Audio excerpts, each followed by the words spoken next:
Welcome to the Mom Please podcast, the #1 generation-spanning show that discusses all the latest issues in modern society, with your millennial host, Eric Joseph, along with baby boomer representative and co-host, Carol Stram. Join us as we delve into what's going on in the world today and discuss how to bridge the aisle to find common ground. And now, for this week's episode of Mom Please.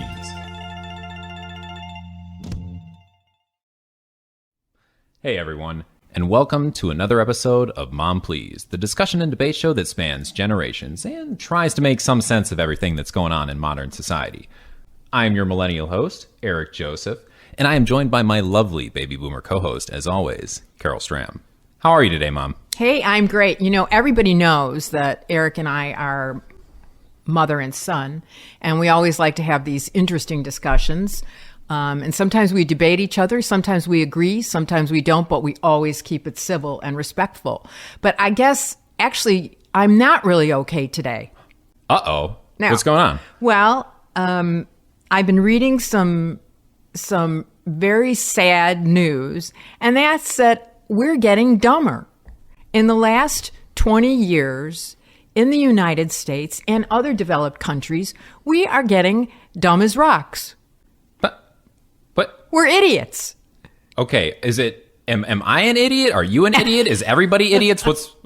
I mean, how can you say that? We've had all these technological advances over the last number of years. We got all this cool stuff going on. Like, yeah. How are we all idiots? What do you mean? What do you mean? I know you think that. Explain. But okay, let me explain it to you, Lucy. Okay. Basically, for the last century, IQ scores, raw IQ scores, have been going up with the generations. Okay. And this is referred to as the Flynn effect, which was first noticed by James Flynn. Okay. And so until the 2000s, the IQ scores have started to dip. Okay, wait, until the 2000 or after the 2000? After 2000, IQ scores actually started to dip. Okay. So reading scores have stagnated, math proficiency has declined, and college readiness is weakening right now at this point. And it's led to researchers saying to themselves, well, what's happening? Is there a broader reason or situation that's occurring in the world that's causing this to happen in the developed countries? Yeah. So they're calling this the reverse Flynn effect now. Okay. And essentially from the 1900s to 1990, IQ scores, this is remarkable. IQ scores increased 3 points per decade. Oh, wow. That's a lot. That's a lot. That's like 20 to 30 points over that 190 And gains were span, seen yeah. across all industrialized nations. And Okay. the largest gains, this is really interesting to me, were made in abstract reasoning. So it's tests that look at nonverbal and non-numerical aptitude. Okay. Such as pattern recognition and logical processes. Okay, yeah, I was going to ask what that was. You know, when you think of somebody who's really smart, they can think their way out of a paper bag. Right. Well, Right. we would hope so. Yeah, okay. And the leading explanation for these kinds of gains make a bunch of sense. Improved nutrition, balanced diets, not relying strictly on a cup of coffee and a cigarette for the morning breakfast, more years of schooling. In 1900, the average years of schooling was 4 years. Just 4? 4 years. I don't know which 4 they took, but 4 years of schooling. I think I've had at least 14. Yeah. And more than that. There's been 12 years in 2010 is the average. Yeah. I mean, that's a big difference. That's crazy. And there's smaller family sizes going from 4 to 6 children in a household to, like 2.6. Okay, so way less kids. Way less kids to keep track of, Yeah. and maybe parental attention, involvement, right? Little more attention right? for each child. And then more cognitively demanding work. We're not shucking corn on the farm anymore. In the fields, We're not feeding the cattle. Right. And the chickens. Yeah. We're not picking up the eggs. We're all working on We're sitting behind a desk. We're working desk behind jobs. a computer. We're even in the 50s, we were working behind with a calculator or whatever. With a typewriter. Just very, very different kinds of work. Right. And so this reversal is occurring not only in the United States, but other developed countries. So we see it in Britain, Norway, Denmark, Finland, the Netherlands, and Australia. Huh. Let me think about that. United States, UK, Norway, Denmark, Finland, Netherlands, and Australia, yeah? Yeah. That's interesting. So, I mean, just by thinking about that for like 2 seconds, every single one of those is a Western nation. Every single one of those is a white country, right? Predominantly white nation. Well, maybe not the United States anymore. It's pretty multicultural here. But I think for the most part, Norway, Denmark, Finland, Netherlands, Australia, they're about as white as white bread, you know. So yeah, lots of sunburn in those countries. I wonder what is that saying about this greater trend? You know, is there something like specific to white Western culture that is causing this decline? Maybe do other countries like not exactly report these statistics in the same way that the these countries do? Is it well? So where in this spectrum? Where would someplace like China or Japan or Russia or South Korea, where would they fit in? Well, that's kind of what I wonder, you know, because if you think about what's kind of happening in these places, I've actually heard a lot of positive things coming out of China recently. And I don't know if that's just their PR is working Wuhan overtime. flu? That was positive? Well, no. I mean, there's a lot of people who are thinking because of the stuff that's going on in the Middle East right now, and it's involving like the United States and Russia, that China is the one that comes out looking much better for all of this. And they have these beautiful cities that they've built recently, and their air quality is actually improving quite significantly since like the days of 2008 in the Beijing Olympics when a bunch of athletes were like refusing to compete. So I think that it's an interesting question, but also if you like look at Japan, for example, their country's not doing so well right now. Right. The yen is super weak. Right. You know, a lot of people are going to visit there because they can get so far with their money, right? I think there's probably a mushroom effect. So in other words, whatever happens in these developed countries maybe has a trickle down effect to the second tier of countries. I hate to call a country a second tier, but you know what I mean. Like you think I wonder if it's just that in the 1900s to the 1990s, a lot of these white Western nations were experiencing relative booms in terms of shifting from pre-industrialized to industrialized nations, and then further into like information age nations. You know, so is this just like survivorship bias where it's kind of like, well, these nations got smarter, so now they're getting dumber, whereas now like maybe African nations who are more developing, maybe they're on their way up. Maybe they're experiencing their own normal Flynn effect right now. Right. Interestingly enough, Germany is not on this list. Which I think Germany's doing a great job. You think so? I do. Anyway, okay. Are you going to move there? I am not moving there. Except the language is interesting. So anyway. So I mean, there's a lot of questions to think about. So one of the issues is there evidence in the United States of decline in education. Right. So if we look kind of at the numbers in the United States, we have standardized test data, which includes math and reading scores, and math proficiency has dropped in the United States. In 2013, it was about 35% proficiency for 8th graders, which means that 35% of 8th graders are doing maths at level or higher, and then the rest are not. But in 2023, that's dropped to 26%.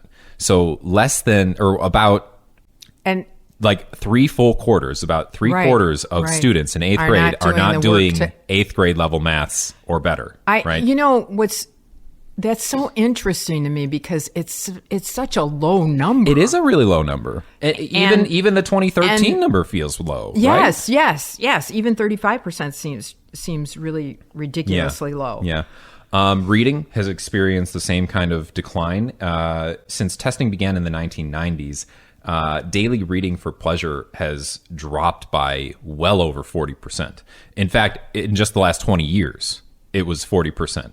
And there's an additional drop every single year now of about 3%. So reading has become something that people just kind of don't do anymore. If you look at statistics of younger people, in 2023, only 14% of 13-year-olds reported reading for pleasure on most days, which declined from 27% in 2012, and I'm sure way higher in like the 1980s when reading was at its relative peak. In 2012, the average reading score for U.S. students was a 263. In 2023, that has dropped to 256, which is about a 3% drop in average scores. I don't know what they're measuring there, but just the raw number just the raw number says has to dropped. me it's not good. Yeah. And in 2023, this is a crazy statistic. 37% of fourth graders read at a below basic level, which means they are essentially barely capable of reading at all and may as well be functionally illiterate, right? Which is that's terrifying. Yeah. Like that Yes. is not good. Yes. That is not good. Yes. So the National Center for Education Statistics does report that the COVID-19 pandemic did accelerate the learning loss, but these declines were already existing since before the pandemic, like 2005, Right. 2007-ish time frame. But I mean, it does track that if there was a generalized decline happening, that something that would disrupt schooling and education would really accelerate that decline, right? In terms of college readiness, if you want to look at ACT scores from the ACT Incorporated, in 2023, only 21% of students met all of the ACT college readiness benchmarks, which is another incredibly shockingly low number. Average ACT scores in 2024 were the lowest they've been in 30 years. In 30 years, the average score out of 36 was a 19.4 versus the relative peak in this time frame in 2007 was 21.2. And I'm not going to toot my own horn a little bit, but I might have matriculated high school in 2007. So, I might be part of that cohort. We're kind of smart. Well, I'm happy to report that I was above both of those averages on my ACT. So I'm feeling pretty good about myself right now. That's good. But I do want to just say though, I don't want to talk too much about myself. That is just a joke. Please. Please share. No. Let's move on. I believe there's some issues with reading in the country that you want to talk about. Yes, right? yes. So adult literacy statistics show that 54% of Americans, adults, read below a sixth grade level. That's crazy. I personally would like to look at a text and see what sixth grade level is. I hope I'm not there. I hope I'm above that. Yeah. And what was I reading in sixth grade? And yet 62% of the population goes to college, enrolls in college. So you can see that there's no readiness. There's no readiness. So most... like what we're saying is like half of the people going to college can't read at like a sixth grade. They don't read level. at the proper level. And then 21% are functionally illiterate. Now, I was curious about, being illiterate versus what does that functionally mean? illiterate. Now, functionally illiterate means that you aren't capable of managing yourself day by day, either in your living or your employment, because you can't read everything that you need to. Yeah. Right? Or you primarily read and write in a different language than the environment in which you live. Yeah, that makes sense. Some of this statistic might be by virtue people of speaking a people different language. Speaking different language. Natively. Their primary language is not English in the United States. Right. So I just wanted to make that clear. Okay, that makes sense. I mean, there are a lot more immigrants in this country than there used to be in like the 1990s, and we'll talk about that later. Right. But that does make a lot of sense. Right. What you say. So there's implications of literacy for adults not being literate is you can't understand contracts if you're faced with a contract, like just buying a car, just buying a refrigerator. You have to signing a rental agreement to a place to live, interpreting medical instructions from a doctor. Oh yeah, that's how to take your medication. You have very limited ability to be in the workforce and very limited mobility to move up in the workforce because of your lack of understanding. Makes sense. You can't understand directions on any kind of documentation. Your inability to communicate in social spaces, like online, if somebody's asking to communicate with you via email, via text, it's hard for you to do.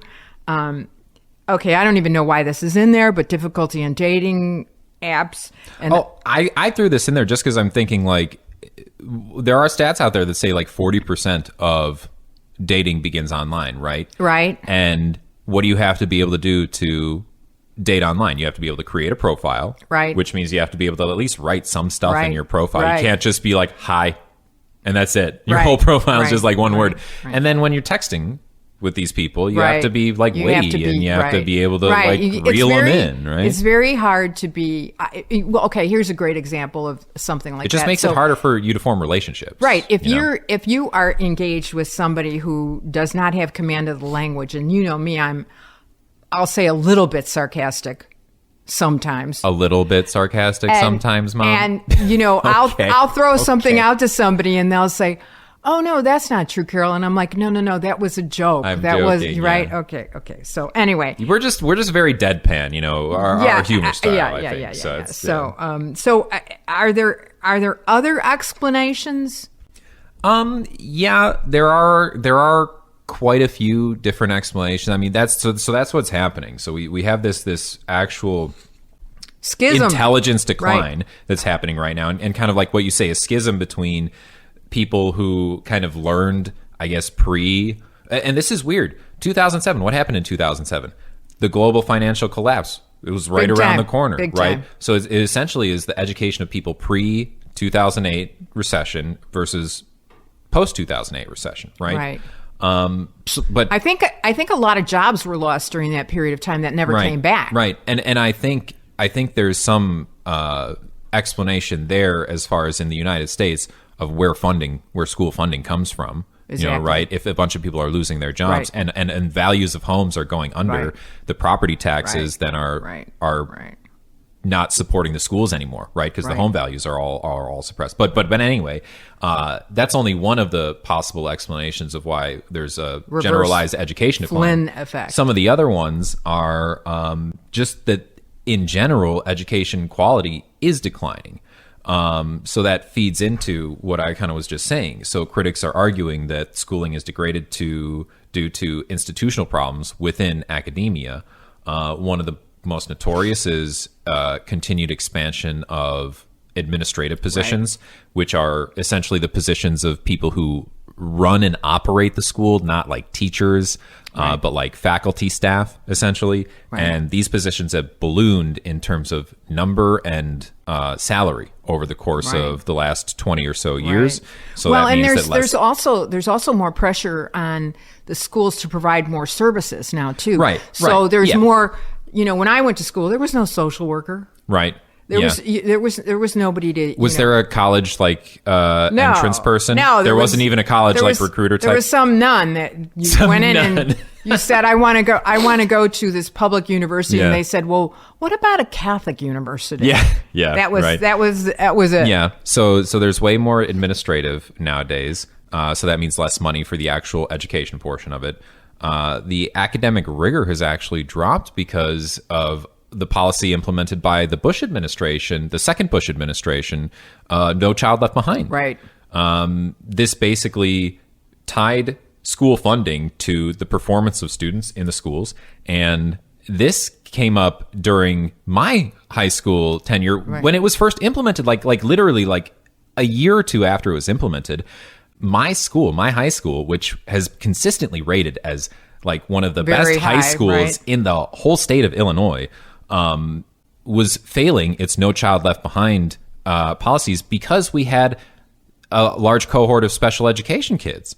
And their scores were included in the overall scores of the entire school, and they dragged us down so far that the school was being threatened its funding, which is crazy because it's like, well, what's the answer then? Oh, just kick out all the special education kids. Just no more special or education you're kids. passing kids who are actually failing. Right. Now, Also, I didn't kids don't fail out of class or out of grades anymore. They just pass them to the next grade. Right, and if they don't and learn I don't, anything, it doesn't matter. that is so contrary to the environment in which I grew up. Yeah. Every grade in my school had kids who failed into your class, Right. from the previous class above Yeah. you, and then you had kids that failed out. Every year there were kids who were held back Yeah. a year. Now, I don't know that solved that kid's problem. See, that's the thing. That's the argument that's being made nowadays, Right. is that And I have talked to both educators and people who are working in like supplemental education positions, like tutors and things. Right, I have friends who are right. tutors. My mother-in-law is a former Chicago public schools educator, and they say that it doesn't really help the student to fail them down a grade because it's such a significant disruption in their education and their social lives. Emotional. And they get Quotient. Emotionally attached to the group of people that they're Right. with, right? And then you kick them into a whole new group of people. Right. All their friends are gone. Right. Their whole support system is gone, and they don't get the help that they need.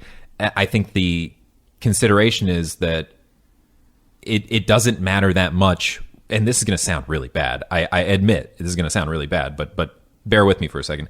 It doesn't matter whether you fail those kids or you pass them because their outcome is probably going to be about the same either way. You know, I think where the schools in your case, you coming up through school, not me, where they did do a good job was differentiating the curriculum within the classroom. Yeah. So that helped the kid that, could not keep up. They got different tasks and different, they got a different curriculum. attention, so that they would still meet the standard, right? But it didn't hold a fast kid back, a really excellent student a back. good learner could learn quickly, right. A slow learner could learn at their own paces. Right. So I think they did a pretty good job with that. But I think that once No Child Left Behind came in, there's massive amounts. If you talk to parents all over the place, of the teachers, I'm not blaming this on teachers being forced to teach to the tests that are administered in order to continue their funding. Yeah, I think learning became less about actual learning, abstract learning, like you say, the logical thought processes, the pattern recognitions, which are kind of the markers of highly intelligent people. And it became more, can we get this kid to pass this test? Right. I mean, it's like the old participation trophies. Yeah. Everybody gets a trophy, even not just the kids who have excelled and worked harder. Yeah. Another thing that's happened is that standardized testing in the 2010s started falling very much out of favor. So like SATs and ACTs were starting to become not requirements for getting into college and universities because they were considered racist. Apparently, they thought that certain groups of people were discriminated against by these tests. That the tests were biased. The tests were biased. The tests were biased for different groups of color. Yeah, right. Exactly. Now, the crazy thing is that position is starting to reverse. It is. People are actually saying, no, we really need these standardized tests back again because high schools are inflating the grades that their kids are getting to look better, to, like we said, maintain that No Child Left Behind status. It's interesting. I was just at a birthday party yesterday, and I was talking to one of my friends' adult children who has kids that are starting, in the school system. Yeah. And they're in a very, high-end school system, and they're thinking about not sending their kids through the high school that is there. There's 4,000 kids in the district. They have 2 campuses. Okay. And the reason they're not going to send their kid there is because due to the pandemic, they have gotten away with no grades at the high school. Yeah, I don't think that can work. I don't think that can work. Yeah. I mean, where's the good old work hard and good things happen? I don't know. I don't know. I'm not in that situation. Maybe that world is not the world we exist in anymore. Maybe Mom. not. Maybe Who knows? not. Who knows? Maybe not. So what else is going on? So yeah. And in addition to that, there's been an extreme polarization of curriculum since the 2010s, where you see like the blue schools or the woke schools introducing things like Common Core mathematics, critical race theory, LGBTQIA plus ideology. There was the whole like Obama era, like Dear Colleagues letters that Obama was kind of directly writing to high schools and colleges to try and steer education in certain directions. And this all led to an extremely severe and significant right-wing backlash. And you see like these right-wing school districts and communities like participating in book burnings and curriculum censorship. Right. and obviously like erasure of trans people and trans rights and everything that relates to it, right? And trying to erase history as well. Yeah. To kind of, soften the history so that, some of the stuff that we've done in this country as Americans to other people seems a little nicer. Yeah. And, we're whitewashing. There's definitely a lot of that. There's definitely a lot of that to Yeah. make America seem less hostile. Bad. Bad. Let's just say There's bad. Great vocabulary words here today. Yeah. So research has been done by education historian E.D. Hirsch Jr., who's a Yale and Cornell alumnus and founder of the Core Knowledge Foundation. And his argument is that the loss of content-based curriculum, and content-based curriculum refers to curriculum that has students learning a subject, engaging with the subject, practically applying it, and seeing like what the results are, kind of like the scientific method, versus what is now being taught as kind of more passive learning, which is students just kind of sitting in chairs listening to a lecture and like writing things down and doing notes and then taking tests on those well, notes. and not only that, it's like, my reading comprehension as a child was, we had these 1-minute books. You'd read a passage and then answer the questions. Yeah, it had no relationship to anything that you were studying, or anything that you were that was culturally significant or socially significant in any way. Versus this idea of content-based curriculum has to do with, say, for instance, take a topic like, let's do the American Revolution, and through studying the American Revolution, we'll develop reading and writing skills around it, analyze maybe mathematical constructs that were happening around it, and so forth. So that's kind of what a content-based curriculum is. Yeah. So, this loss of this kind of curriculum reduces students' vocabulary, which is their ability to communicate.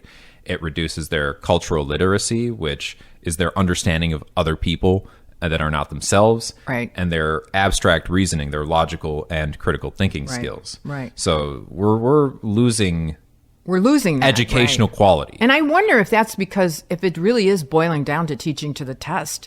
It could very well be. And put instead on top of that the pandemic. Yeah. But let's talk about modern education for just a minute, if we could digress here. So in the 1950s and in the early 60s, there was this big race.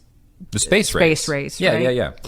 And, Sputnik went up. The Russians, sent the first unmanned vehicle, satellite out, and we were behind them. And so there was a big push for math and science in the schools at that time too. Yeah. And so math and science became more part of the core curriculum. Okay. Well, math always was, but higher order math maybe. So like calculus and things like that. And so through the 1970s and through the 1990s, STEM tech was the buzzword at the time, and that was science, technology, engineering, and mathematics. Okay. And when it comes to so we start focusing on that in school and curriculum. In the 2000s, it shortened to STEM. And you hear that all the time. Yep. Well, STEM curriculum, this and that. Yeah. So there was teacher training began to be able to actually deliver STEM curriculum. In high school, it's a little bit different because it's more oriented towards subject matter. You go to a teacher based on subject. Sure, but in elementary school, that one teacher is responsible for everything. Yeah, the science teacher, right? Yeah.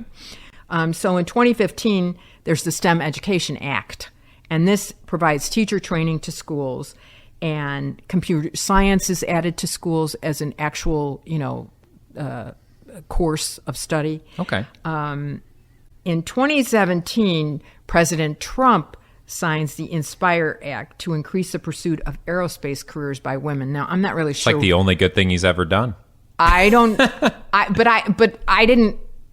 failed to look into the impact of that act. Yeah, like, to has see it really if it done actually anything? did anything. But there are problems with STEM education. What do you mean? Okay, so reading and writing are left out. Okay, yeah. Okay? Yeah. So expectations to read critically and write and analyze information is left out of the STEM curriculum. Interesting. So students read far less, and now they also can take advantage of AI technologies. Right. Yeah. And AI can develop summaries for them, analyze data, get ideas on how to write in long form, even perhaps. Yeah. So basically, it's thinking for them. Yeah. And math success, really depends heavily on early fundamentals. So you have to know your early math. Let me give you examples of my math life growing up. Okay, so I had to memorize my times tables. Yeah. Okay, so I Sounds mean it about was right. It was routine, it was rote, but I'll tell you, has that helped me in my real life every single day? Probably. Yeah. Right? It's just something. I think so. I mean, whenever you go to a restaurant, and this is a specifically kind of American thing, you have to figure out how much is 20% of the bill. Right. And then, you had to learn how to subtract, and you had to learn division. And these were fundamentally, routine. You did them over and over and over practice. That's how you learn them. Right. Now, nobody learns that way anymore. But to have a fundamental knowledge of that stuff, I don't know how you get that anymore. And how can you do higher order math if you don't know those fundamentals to begin with? Yeah. And believe me, my education in engineering in college taught me that you got to know your fundamentals before you can progress to the next course, because you're not going to know anything going on there if you don't. So again, no memorization of those kinds of things anymore. That's and crazy. I remember also going to the blackboard where the math teacher would put up 10 different problems and send different students up. Yeah, and you'd solve and one we'd of them. go through it.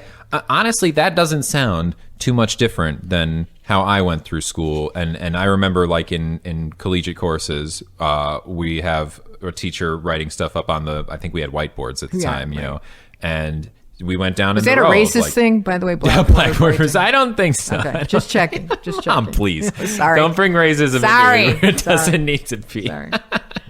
But she would go down the line, and like every student would come up and do like one part of the problem, and then sit down, and then the next student would come Especially up and when you continue came the to probably that level, there's probably a couple of different directions to go in any problem, definitely. right? And there's different ways to. The crazy thing about math is they tell you that there's one right answer, which is correct, but there are like 3 different ways to solve it and get to that right answer. There's not just one solution. That's kind of fun about math. Yeah. And also, STEM education is relying on teachers to have a good knowledge of technology and mathematics. Yeah, definitely. And science. And here's the problem. Anybody who has a technology, science, or mathematics background can make a boatload of money in industry. Yeah, so they're in the private sector. Teachers are not staying in the teaching profession. They're moving to the private sector. Right. And this is a problem because things like humanities and law require abstract and precise thinking around really dense language, very specific language. Social science, you have to have analytical skills based, to look at research and analyze research accordingly. Right. STEM even requires a moderate amount of technical and problem solving. Computer science, not so much reading, but you still have to apply, some kind of knowledge and make some determinations. Yeah. So I wonder if the generation is actually getting dumber, or if we've set them up with all the technology available to them to have a different set of skills. That's a good question. Maybe they're maybe we're overseers now. We're not the doers anymore. I don't know, because we have computers. I don't really know. Okay, well I don't know. That's interesting. That's an interesting idea. I mean, I guess we can talk about later in terms of are we actually getting dumber, or are the standards changing, right? We've got a couple of other hypotheses to go through in terms of what might be affecting this. So another idea is that there have been environmental changes, specifically in terms of the modern environments that we live in nowadays are just so much more digitally focused. And the digital world it's not a place for deep thinkers. Online discourse is reactionary, it's hot takes, it's short little tweets, it's 20-second long TikTok videos. There was Vine, there was Snapchat, there's YouTube Shorts, there's all this stuff that's There's constantly truth, bombarding social media. Yeah. It's all bombarding you from every direction, and most of it is short form content that just requires your attention for a very quick amount of time, and then you can kind of consume it and move on to the next bite-sized piece of media that you can just grab and into your mouth, right? And that, I think, is really, really affecting the way that people understand the environment that they live in and analyze the environment. And almost the way they consume it. You know, I've noticed that I read the New York Times every morning, you know, and next to every article is how many minutes it will take you to read that article. Yeah, so am I going to waste my time reading this or not? And like, if I'm really interested in it, I'm like, okay, this is a longer article, but I'm in, you know, or oh, this one's 4 minutes and I'm just curious. Right. So even that environment is a bit shallow. Yeah. And there are all these continuous distractions. And I've noticed something. When I was a kid, sometimes I would be sitting around and I'd be like, man, I am bored. I am bored out of my gourd. What am I going to do today? What is happening? I got to figure something out. And that boredom kind of forces action. You don't want to sit around being bored all the time. So you go figure out something to do. You call a friend, you go outside, you do something, right? Nobody's ever bored anymore because you've got your little entertainment device. You don't even need to talk to a friend. You don't even need to talk to people. Right. Like you've got everything you need right there, and you can just look up like on the internet some video, or like I said, some TikTok thing, some content creator you like. As children being bored, you didn't watch, there was no content on TV, really. Right. Yeah. And so at least in your generation, right? That's what I'm saying, my generation, okay? And so you would just be sitting around twiddling your thumbs, and then you'd be like, I'm going to go see if one of my friends is available. Yeah, what's Sarah doing today? What's Bob doing today? You couldn't use the phone. You'd go outside. You go in front of their house, and you'd be like, yo, Sue, yo, Susie. Yeah, right. And they would come out, and you'd have a friend, and you'd walk over to the local park, and you had something to do. Go do something, right? Okay. Yeah. So I think that's bad. It's getting even more tailored to everyone's specific interests. So, these algorithmic feeds. This is crazy. I've been, in the past couple of years, getting more into cycling and rock climbing. And I just opened up my YouTube the last, few days to do a little bit of like research on this topic. And the most recommended videos to me are like this guy Casually Explained. This is a YouTube series. And one of them is rock climbing. The other one's cycling. And I'm like, it is so, that's it scary. knows It's Big Brother. who I am, Big Brother. right? So everything scary. is really, really tailored to your specific interest to make sure and that so you never aren't ever bored. Right? And you never get forced outside of that comfort zone. You never get forced outside of that comfort zone, which is important. It's important to do. I mean, this whole discussion is forcing us out of our own comfort zone per se. Yeah, and all this content, all this media means that people have less time to do deep reading. Right. So people don't read books anymore, or as much as they used to. Right. Research from Stanford University suggests that students increasingly struggle with sustained attention. So their super short attention spans are the result of being iPad kids. Evaluating different sources, which admittedly, I think everybody's having a little bit of trouble with nowadays. Because of the kind of fake news phenomenon and controlled media.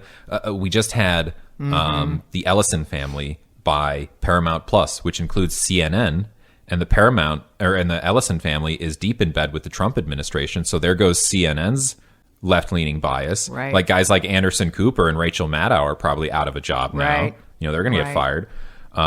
So even being able to tell what is real news and what is fake news is hard. And I think this is sinister because a lot of people think, well, I'll never fall for propaganda. I'll never fall and you for... And you do. And I think even it affects more intelligent people just as much because eventually, I'll go read something online and I'll see a ridiculous headline that says something like, Donald Trump eats babies.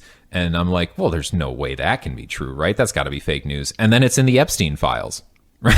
Like Trump actually eating babies is like in the Epstein files. Okay, I so you're like, I didn't want to know that. Yeah, maybe do your own research on that. You got to know who's running this country. And it's interesting you say that because I was contemplating this as we were doing this research about the ability to accept what is not actual truth.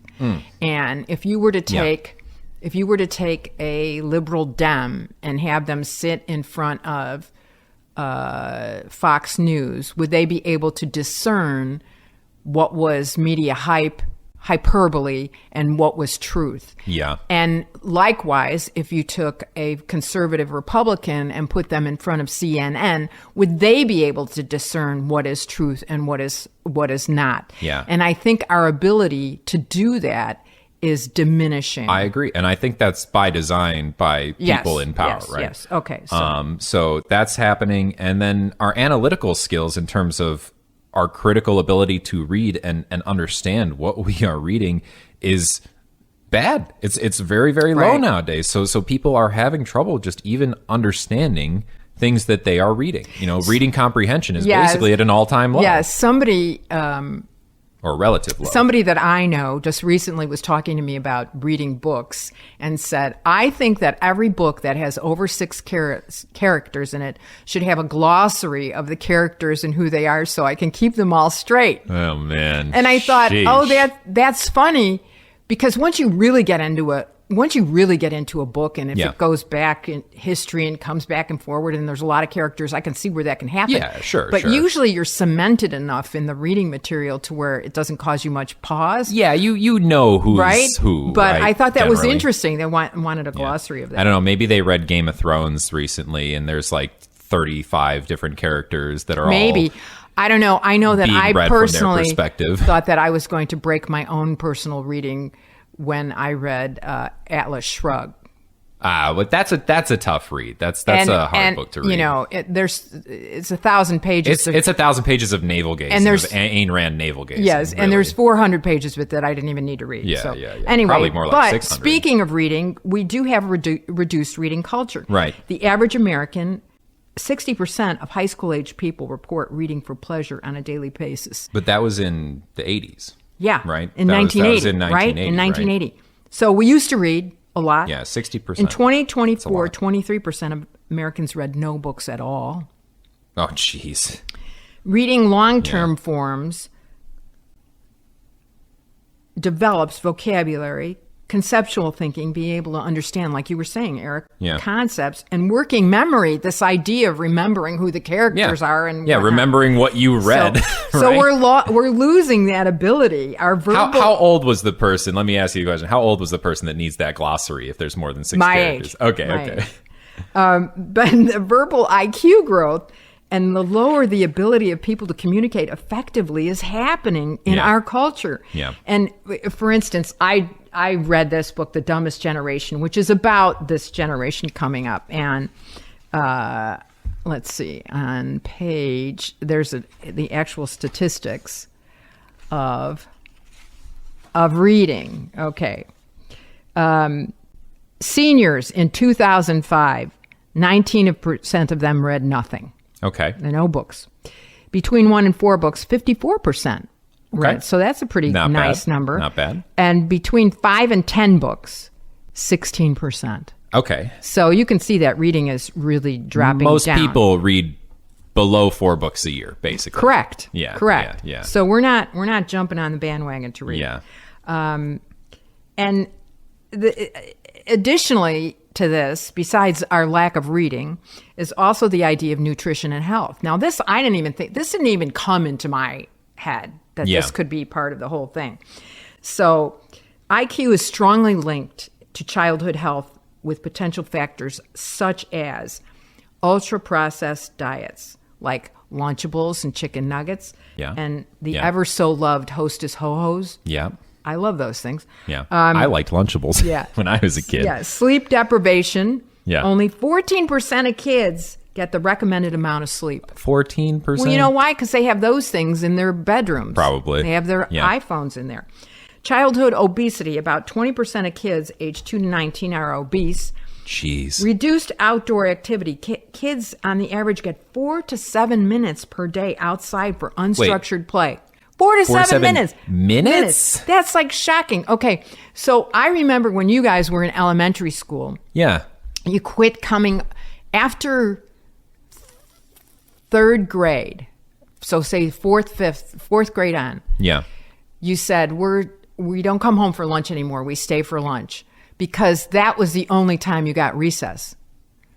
Oh yeah, lunchtime. They did start reducing recess when we were kids. That was the little kids got a bunch of recess. The older kids didn't. So there went the kickball, out the door. I loved kickball. Yeah, I know. It's a great sport.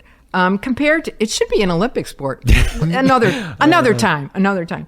So compare this to 2007 to 2009 report from the USDA Forest Services that report that most children spend at least 2 hours outdoors daily. Wow. So that's like not even that long ago. Right. And now we're down to 7 minutes. How did that happen?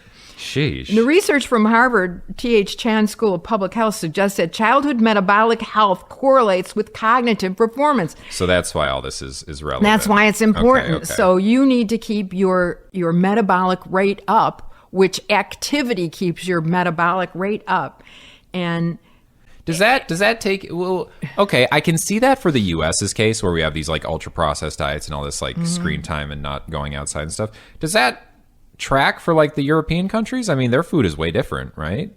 Well, is that the same? Maybe they have different kinds of fast foods or different kinds of processed foods. Yeah, but even so, if Europeans are very noted for, they walk everywhere. That's true. Yeah, their cities are more walkable. Their cities are outside all the time. They don't need to get in the suburban van to do everything. Yeah. So I don't know. I wonder. I don't know. It's a good question. Another major theory, and this one's a bit controversial. Admittedly, I'm gonna put like a spoiler warning here. Controversial theory. An asterisk. And this one's like more U.S. specific. Demographics and social changes.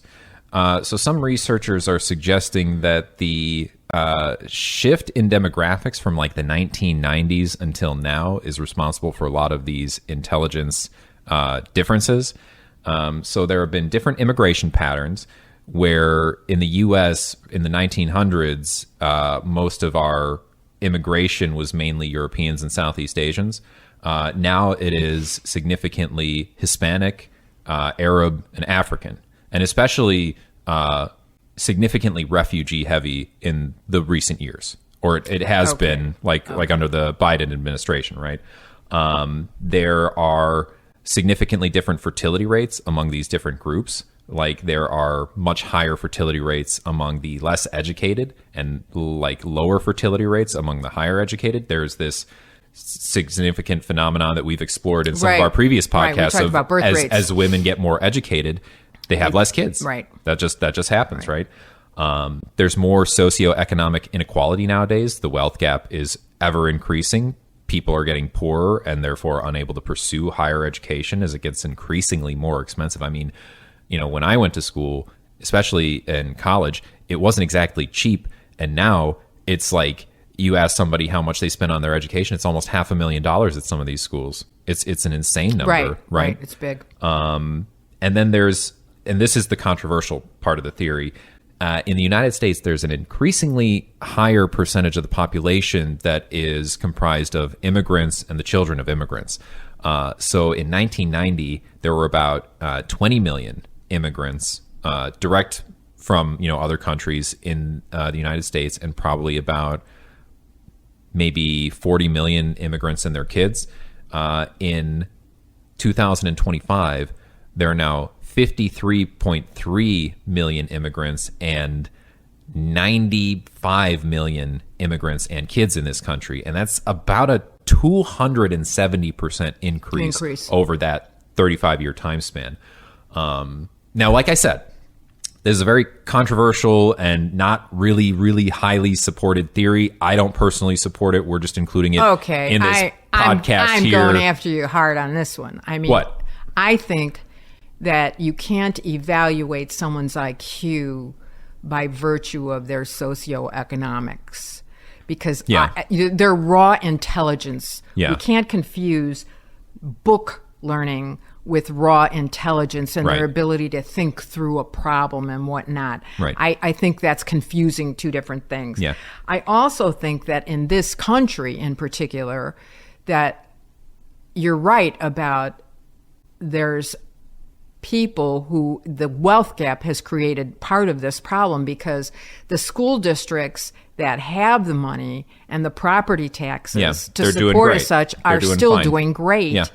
It's the, those that are in the poor school districts that have no monies to support an increasing population, right, if you will. Right. So, and if you think about it, if a lot of people immigrate to the country, they're probably not immigrating to the really, really high-end school districts and high-end places. They're probably immigrating to these places that are a little bit economically depressed. Right. And although I would also suggest that any of your analysis of who's emigrating here, the Asians and Arabs in many cases are on the higher. These are educated people coming here, or people coming here. People coming here for education. Right. Yeah. So there is a significant cohort of people who come here to like colleges to get an education. Right.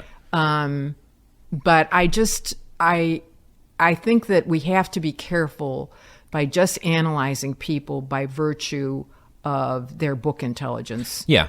And I also think that, like, in the example where somebody immigrates to a country and they don't speak nor understand the base language, if they take a test, do you think that the test makers are going out of their way to give them a test in their language? Maybe not. You bring up an interesting point there. So we had years ago in our household, we sponsored a family from Kyrgyzstan. Yeah. And they were with us for 5 months. Yeah. And when they were with us, the husband was an artist, but at the time I think he ended up driving a cab. He ended up driving a cab. Yeah. And I was like, this guy, the wife spoke English, but he spoke no English. And I was like, how is he going to pass the driver's test, let alone a cabbie driver test?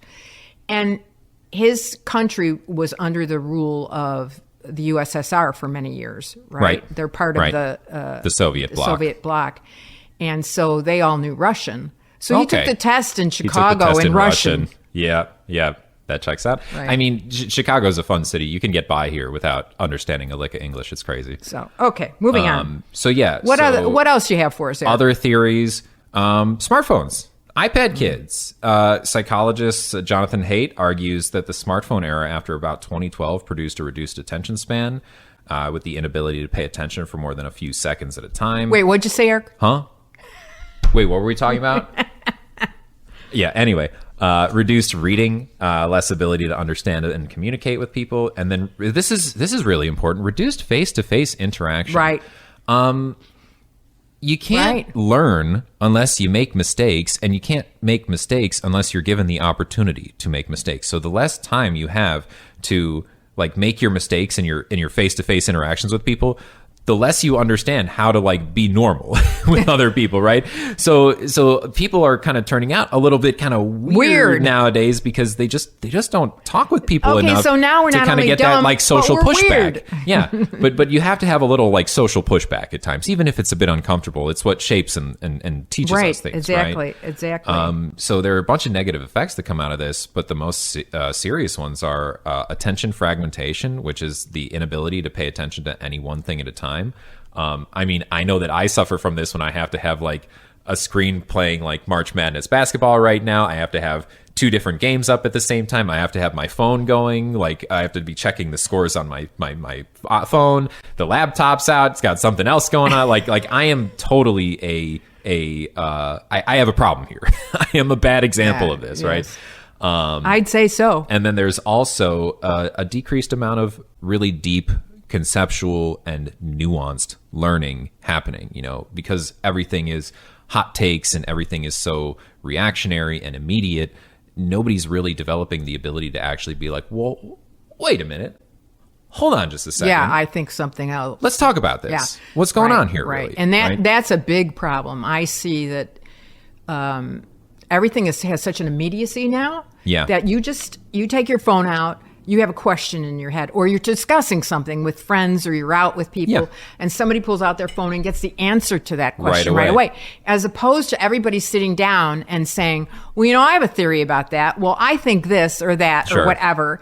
Or they do catch you in the wrong.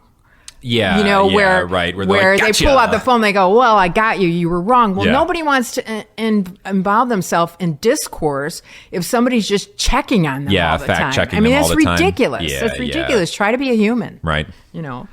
Anything else that's been going on? Oh, yeah. I mean, this is probably one of the most impactful things, although, well, we'll talk about this. The pandemic itself accelerated. Oh, yeah. We were still having this decline, this reverse effect, Flynn effect, but it accelerated that decline. So it's determined that learning loss estimated that in math, students on average are about a half a year behind. Okay. And in reading, they're a third of the year behind. Okay. And I looked this up like, well, what's the anticipated recovery for this? Assuming that, would you say the pandemic's 2020? 2020, 2021. Right? Okay. Yeah. So how many years will it take for that to recover? Right. I guess it's been about 4.5 so far. Okay. So the estimates are that with some tutoring and extended learning time, which we haven't implemented, we haven't said, okay, kids are going to go to school all year, or kids Right. are going to go a month longer, Right. or they're going to have a longer day. We haven't done any of that, or additional tutoring.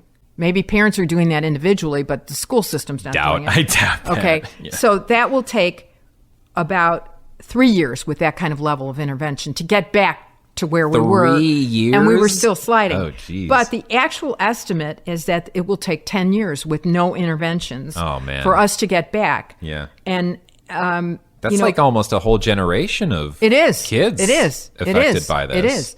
And so the children are becoming more dependent on screen time. Yep.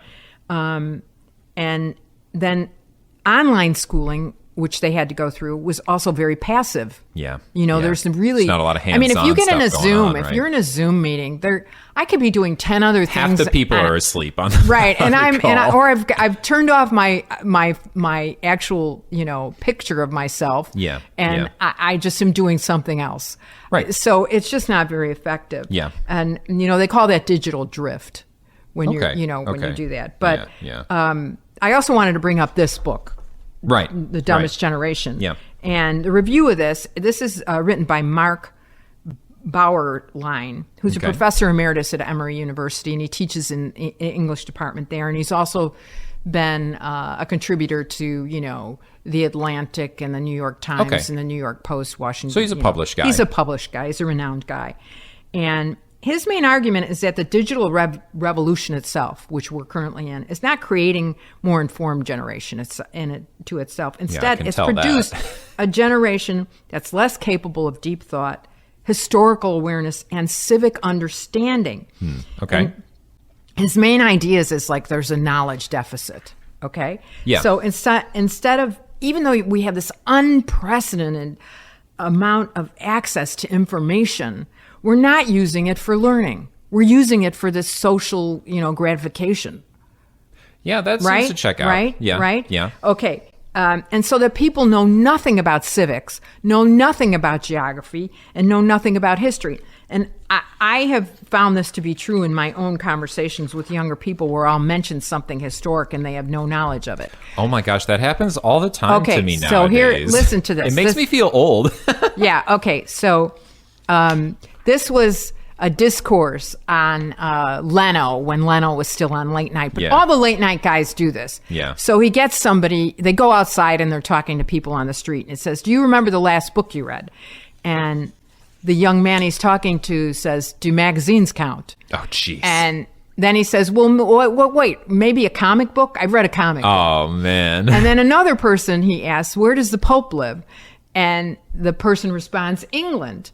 And then then he says, Leno says, well, where in England? And the person says, Paris. Jesus. Oh, my And then God. who made the first electrical light bulb? And the college student says Thomas Edison. He's very confident. And Okay, Leno okay. says, hey, that's great. You got the right answer. He says, yeah, with a kite and a string. And Leno says, well, that was actually Ben no. Franklin. And then lastly, they say, did you ever read any of the classics? Leno's asking this question. Yeah. And then he says, the guest draws an absolute blank and he says, well, what about Charles Dickens? And he Yeah. says, oh, yeah, like A Christmas Carol. And then the person says, well, I saw the movie, but I really like the one with Scrooge McDuck better. Oh. So that just shows you right there that that's amazing. We're in a bad place. So, and then we've talked about this extensively in the book. The author talks about nobody reads anymore. We're actually phobic about reading. Yeah. And then the use of screen time, where, and I found this incredible. We've talked about having too much screen time, but in here they talk about the percentages of what screen time means in families. So in an average family, 99% of homes have a television. Okay. 68% of children have a television in their bedroom. Wow, that seems really high. This was like a big no-no in our we did house not growing have up. TVs No in TVs our in the bedrooms. Yeah. And this is Still a little don't. outdated because they talk about VCR players. 97% had VCRs or DVD players, and 54% of kids had them in their bedrooms. Wow. Computer, 86% have computers in the homes. Yeah. Okay. You kind of need a computer to function in modern society. 31% of people have them in their bedrooms. Okay. And then video game consoles, 83% have them and 49% have them in the bedrooms. Wow. Those are big statistics. Yeah. And that's never stuff that like we had when we were kids. Like I didn't have a video game system in my bedroom or a you TV. Especially out of all I think of I had a computer at some point in my bedroom, but that was... Well, I think it was school related. It was school related. Yeah, it was school related. I played a lot of video games on it though, not going to lie. And... yeah, well, we had a running discussion about that. I used to tell Eric that was making him stupid. She caught me up at like 2 a.m. a couple of nights playing World of Warcraft and scolded me. He did a science project on... video games. Video games. Do they make you dumber? And so I had all my friends play video games and then do like math tests, and right? they did better. They did better. They actually did better after playing the video games. They got more focused. You know? Oh my God. It was crazy. I can't talk about it. Okay, so there's a betrayal of mentors, and that feeds right into what I just said, where parents and teachers do not want to get involved in instructing students and guiding students towards different pursuits. Yeah. In other words, everybody's afraid. I think teachers are afraid that the parents are going to come after them if they tell their children, instruction in school that's like, look, you got it. I think definitely. Right? I mean, I remember in high school, we had like a couple of parents who were very, very involved with, stuff that was going on at the school whenever their kids were either in trouble or not, right. So everybody's star of the baseball team or everybody's whatever. afraid to provide constructive criticism of what's happening with the students. Yeah. And then there's this idea of the internet trap in the book where we have all these digital tools, and we don't use them for learning. We use them for everything else. We use them to, see like I saw a young woman at a Steak and Shake. Okay, first time I've ever been to a Steak and Shake was last weekend in New York. No way. First time in my whole life. That's crazy. And there's a woman sitting next to me, and she's got a phone, and she's like this with the phone and fixing her hair. And like... she has a person next to her, and she's not alone? She's not alone, and she's just worried about her image that she can send to her friends. No way. So we're just... That's crazy work. Okay. That's crazy work to not be alone while you're doing today, being young is status in and to itself. So you talked about this earlier, that young people from my generation, I think even from your generation, it was about, you were still learning, you were still growing, you were still developing. Yeah. Now, if you're a teenager, you're already there already, so you don't need any guidance or If you haven't created like an online following of 1 million people by the time you're like 14, what are you doing with your life now? Right? Right? Yeah. You're a big loser. Okay. Now the huge mistake is that schools and policymakers jumped on technology right away in the schools because they thought that providing increased access to technology would be a way to improve learning. Okay. Right? Yeah. And in fact, students have worsening attention spans and reduced comprehension because of digital access within the classroom. That's actually having the opposite effect. Right. It's having the reverse effect. He talks about this. University of Chicago did a study. Okay, so that's not like, some little school down the street. Yeah, no, it's a pretty... In 2006. Good school. And they found that internet access went from 55%, this was in California, they did the study, from 55% to 85% with no immediate measure of increased capabilities on the student. So they're spending all this money on technology in the classroom. And it doesn't do anything. It's not doing anything. Or even it makes it worse. Yeah. That's and crazy. the long-term consequences, Dr. Bauerlein says, we're faced with a generation that is socially connected to each other, like in this little sphere, right? Yeah, in right? this little online world. So they're civically completely disengaged. And they're culturally shallow. And it weakens our democracy in this country and our expansion of our intellectual life. Yeah. It definitely makes people more susceptible to believing like the first thing they read on the internet anywhere, and then never changing their opinion. That's their cultural norm. Yeah. So this book itself is provocative. It does that thing again that I don't like. It calls us dumb. It says the dumbest generation. What the heck? And by the way, you're not in this generation. I know. You're the subsequent. I assume this is generation. Gen Z and Gen Alpha. Yeah. But I admit it does make me wonder and worry. Like I worry about my grandbabies now, and what I see is my kids as parents and aunts and uncles, and they're wholly engaged in reading to these little kids, these little babies, That's good. and these little That's kids, great. and the kids love it and they're interested. And I say, we just have to sustain that. We have to get back to where we were, and we have to get back even further. But I don't know. Why does it all matter, though, Eric? Does the reverse Flynn effect matter? Well, I mean, I think people not being as smart as they once were kind of is a little important. And I am kind of like worried for a bunch of different aspects of life, right? Because if you have just people who are less intelligent, and if that is the case, if people are actually getting dumber, then as we progress our technology, we're going to get to a point where everybody who built it was way smarter than the people who are now inheriting it. So are the people who are going to be inheriting it, are they going to be able to keep up with the innovation of technology and even the operation of technology, right? So lower average cognitive ability all correlates with slower innovation. So fewer interesting new products are hitting the market less frequently. There's lower productivity growth. There are fewer innovations in productivity. So processes are remaining stagnant and not changing over time. There are more frequent disruptions of life, tasks not being performed correctly. And this could be something as simple as like people can barely drive anymore. So like it's harder to just drive around places. Me and my wife last month went to a sushi making class that was 5 miles away from our house. 5 miles away from our house. It took us an hour and a half to get there because traffic was so bad because somebody had caused a severe accident on the highway, right? Well, and I think that's attention oriented as well. That for sure. That probably has another thing to do with these right here, right? Right, those little buddies. And then also like more frequent catastrophic failures from things just going horribly, horribly wrong. And I think that you ask, maybe how is does it matter if we're getting less intelligent if technology can like make up the gap of our intelligence, if it can kind of do our jobs for us.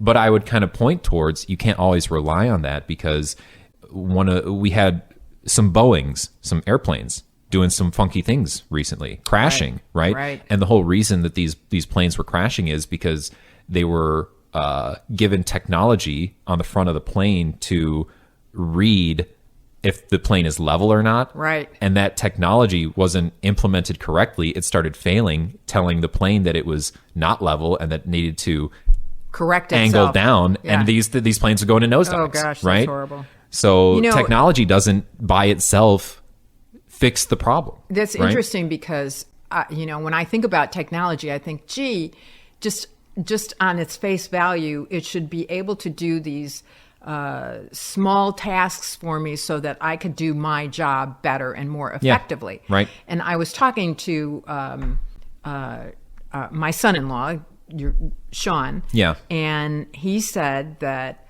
he uses AI a lot now in his current job, and he's in the sales arena.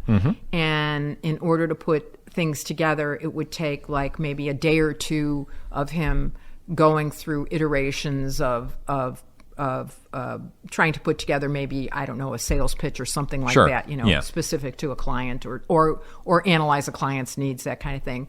And he said, and now that takes him 30 minutes with the use of AI. And he's concerned, he's worried about his ability to come up with these ideas himself and be creative in his own thinking. He's worried about that. Too dependent on the AI to do his job for him. And I thought, that's fair. Well, I mean, I think you have to ask that question because complex societies require a bunch of different jobs that require you to be able to think independently of AI. We need engineers, we need doctors, we need skilled technical workers, we need highly trained logistics experts, we need people like air traffic controllers, to make sure that planes don't crash, things like that. That's what I worry about. I just worry about like infrastructure failing, which in our country it kind of already is, right? Governance failures, which again in our country is seemingly failing right now, and technological development. And I brought this up before, but if you take a look at like China and what China has been able to do by structuring their society, let's say radically different than the way it is here in the United States. That's called communism. Yeah. Well, I mean, communism with a capitalist bend. But they have been able to build some beautiful cities and manage to solve a bunch of their problems. They have electric cars that are like $15,000 that are like way better than the stuff that we have. Great transportation systems, all sorts of things. So, that's interesting. This is a plug for The Pit. Yeah. The show, The Pit. Oh, the medical show. Right, medical show. And honest to goodness, if you're in that environment, an AR environment, you have to be able to make decisions quickly good decisions, life-threatening decisions. And if we people's lives depend on we lose our ability to do that, it is really frightening. It's dangerous. Yeah, It's scary. So that's what could be bad about it. What do you think? How do we like fix it though? Like, or what are the solutions? I think we've beaten up education pretty significantly here. So I do think knowledge-rich curricula, moving back to active learning, not passive learning. And reduce the amount of administrators and get back to teachers in classrooms. Yeah. Right? Yeah. And more academic rigor again. Going back to, this high school that's not grading their students anymore, making it be something to get a good grade. Yeah. And not just, the kid who brown noses. Sure. And restoring our infatuation and love for reading. Yeah, this one's really very, important. very important. And along with that, long form writing that goes along with that. Yep. I haven't been in college for a few years, but I had to write a lot of papers. Yeah. I think there was this joke among my generation that was, oh no, it's 10 o'clock. I'm still watching TV and I have a 200-word essay due tomorrow. And that's obviously not like a lot of writing. But I think the modern generation would be like, oh my God, 200-word essay. Jesus, what do I do? What do I do? Right. And more analytical discussions of texts. Again, understanding what you read, being able to explain it back to somebody is very, very important. Phone-free schools. I mean, there's many schools that have already adopted this policy. I think there are parents who don't like this policy because they feel like if an emergency happens, this and that. But I mean, like, I think it's good to separate kids from the distractions, right? It is just a huge distraction. And you can see it's already happening, like in our state. J.B. Pritzker is trying to put this into law. But like you say, there are certain school districts that are all doing this.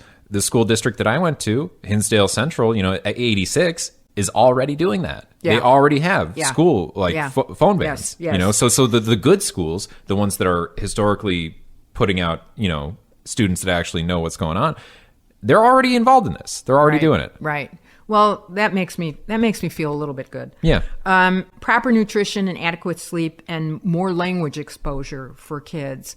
I mean, I'm worried that we see things where kids' vernacular is changing. They're not interested in vocabulary. Yeah. Right? I've even seen things such as like teachers have had to start teaching like counting slightly differently. I don't know if you're aware of this, but there's this big meme going on right now where the 6-7. Yeah, okay, so you've heard of this where the kids will go like 6-7, 6-7. Oh my god, whenever this number comes up, right? And it's essentially like, did you guys ever like drop your pencils coordinately? Oh, as, yes. Like, to mess with like the substitute yes. teaching? It's that. It's the same exact thing.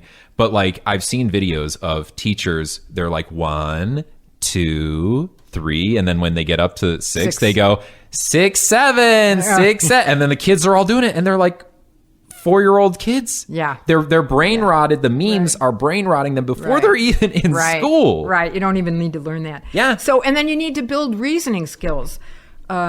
We thought for a long time that just because you had technology, you knew how to reason and analyze, and you don't. You have to build those skills. You have to be taught. So you have to be taught how to problem solve. You have to know how to form an argument, make a claim, and substantiate that with information and figure out what's a good source and what's not a good source and so forth. And you need to learn how to look at something and identify if it's bias or not. Yeah. I don't think we're very good at that. I think we're really bad at that. And I can remember in school talking a lot about cause and effect. And probably that was like in maybe chemistry class or physics class or whatever. Yeah. But I remember consciously that was something that we did. I mean, we're responsible for changing the school system. Yep. You can't lay this on the kids. Yeah. We overuse multiple. My generation is probably mostly responsible for this, fixing this. Well, yeah, maybe. I don't know. Just because how old we are, like where we are in our careers, right? Yeah. We overuse multiple, I call them multiple guess tests, multiple choice tests. Yeah. We focus on projects that don't critically teach what the project is actually about. Yeah. Let me give you an example of what I mean. Yeah. The science fair project where the kid comes in and explodes everything with the volcano, but they're not understanding what happened underneath the volcano to cause it to erupt. Right. Right? Yeah. They're just interested in look, I made this. I made foam come out. Yeah. Yeah.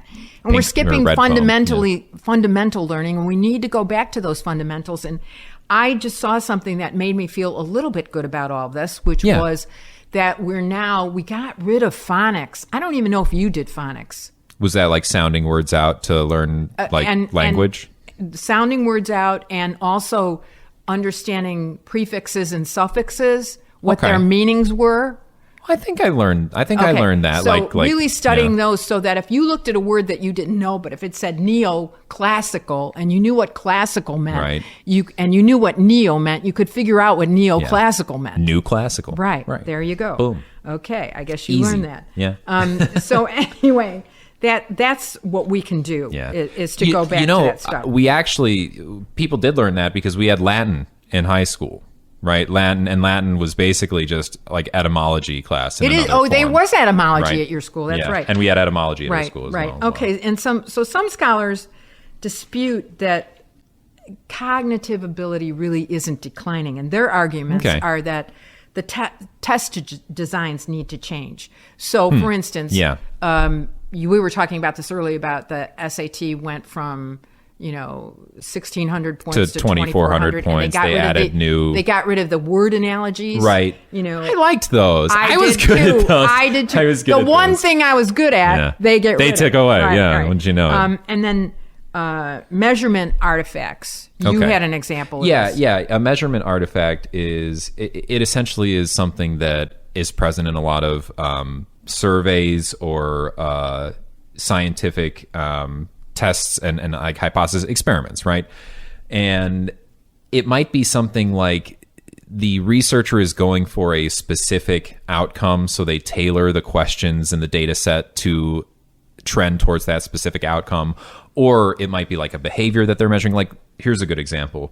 Let's say that a researcher wants to determine the attention span of a 5-year-old. And they do it by determining whether or not the 5-year-old can sit in a chair for 20 minutes or not, right? So they're setting up like a binary pass-fail condition there. Right. Can the child sit for 20 minutes or can it not sit for 20 minutes? But what if the child sits for 19 minutes and 35 seconds? Right. That's still pretty much sitting for 20 minutes. Right. But in the research's data, that's going to present as a fail, right? So that pretty much, and if like say 90% of kids can sit for 19 minutes, but only 10% can sit for 20 minutes, then the researcher is going to conclude that only 10% of 5-year-olds can sit for 20 minutes. And that's how they're going to present their data. And that's a measurement artifact is kind of a specific conclusion that they're looking for. And then there's sampling issues. So there's the demographics of where you draw your samples from. Yeah. And as we were discussing this, neither of us recall ever being tested for our IQ. Yeah. Like I never was. Where do they get those measurements where do they get Who are this they stuff? testing? Right. And then, of course, there's some people that believe that the impact of the pandemic is being distorted, that it's not as grave significant as we have. Okay. So I don't know. That's what's going on. Yeah. What's your final takeaway from all this, Eric? Well, I mean, I don't know if I can definitively say that we are getting dumber, right? I do think that intelligence is changing, and with the new technology, it is changing. So is it that we are actually becoming less cognitively capable, or are we just creating environments that are demanding different things from our cognitive capabilities, right? But you have to certainly note that there is a combination of education decline, digital distractions, and reduced reading culture, right? Mm-hmm. And this may be reversing the intelligence increases from the Flynn effect that we've been seeing over the past century.